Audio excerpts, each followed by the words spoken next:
이번 시간에는 우리 데이터 모델의 구성 요소에 대해서 같이 한번 살펴보도록 하겠습니다.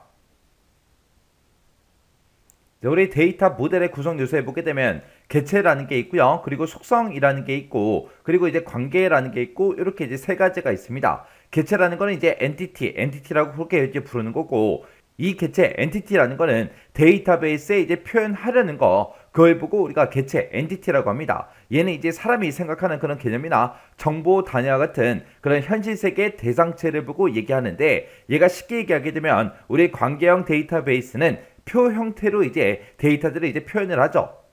그때 우리가 작성한 이런 표 하나를 우리가 개체 엔티티 그렇게 이제 부르는 거예요.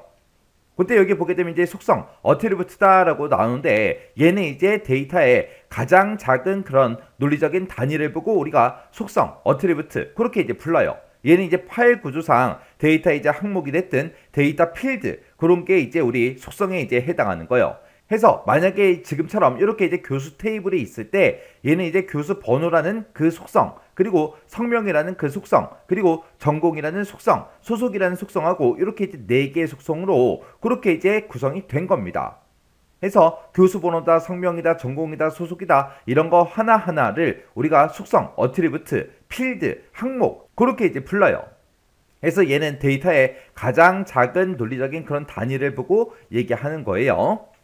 그 다음에 이제 관계, 릴레이션십이요. 이 관계라는 거는 개체 간에, 개체와 개체 간의 그런 관계가 됐든 아니면 속성과 속성 간의 그런 논리적인 연결을 의미하는 게 우리 관계입니다. 예를 들어서 지금처럼 이렇게 이제 교수 테이블이 하나 있고, 만약에 학생이라는 그 테이블이 있어요. 그러면 이 학생과 이 교수는 언제 만나요? 이 학생이 특정 과목을 이제 수강을 했을 때 이런 교수를 전부 다 만날 수 있겠죠. 해서 학생 테이블과 교수라는 그 두 개의 테이블이 있을 때 그때 이제 수강이라는 그런 관계가 있다. 그런 식으로 개체와 개체 간의 관계 또는 속성 간의 그런 논리적인 연결을 의미하는 게 우리 관계 릴레이션십이요. 그래서 우리가 데이터베이스를 계속해서 이제 앞으로 공부를 할 텐데, 거기 보게 되면 이제 개체라는 말도 나오고요. 속성이라는 말도 나오고 관계라는 말도 계속해서 나올 거예요. 그때마다 이런 용어들이 헷갈리면 안 됩니다. 헷갈리면 안 되니까 개체가 뭔지, 속성이 뭔지, 관계가 뭔지 정확하게 그 개념은 잡고 계셔야 돼요. 그 다음에 이제 데이터 모델에 표시해야 될 그 요소요. 그 3요소 그러면 이제 구조, 스트럭처라는 게 있고요. 그 다음에 연산, 오퍼레이션이라는 게 있고, 제약 조건, 컨스트레인트라는 게 있고, 이렇게 이제 세 가지가 있습니다. 얘네들은 이제 영어로 이제 써라. 그렇게 해도 나올 수 있으니까 이 영어까지 같이 기억해 두셔야 돼요. 만약에 은행에서 이제 데이터베이스를 구축한다고 생각해 보세요. 그때 이제 구조에 해당하는 게 은행 그 데이터베이스에서는 어떤 데이터를 이제 사용할지, 그리고 그 데이터들끼리 어떤 관계가 있는지, 그리고 어떤 구조로 이제 만들 건지 그런 것들을 이제 표현하는 걸 보고 우리가 구조로 가는 거예요. 그리고 연산이다 그러면 연산은 은행으로 따졌을 때 은행에서는 주로 해주는 일이 뭐예요? 돈이 입금이 되고 출금이 되죠. 그래서 어떤 사람이 돈을 집어넣었어. 그럼 이제 그 금액만큼 이제 플러스를 해줘야 될 거고요. 만약에 돈을 찾아갔다. 그럼 이제 그 금액만큼 이제 마이너스를 해주면 되겠죠. 그리고 만약에 어떤 사람이 스마트 뱅킹이 됐든 인터넷 뱅킹이 됐든 그런 걸 이용해서 이제 돈을 다른 사람한테 만약에 이체를 시켰어요.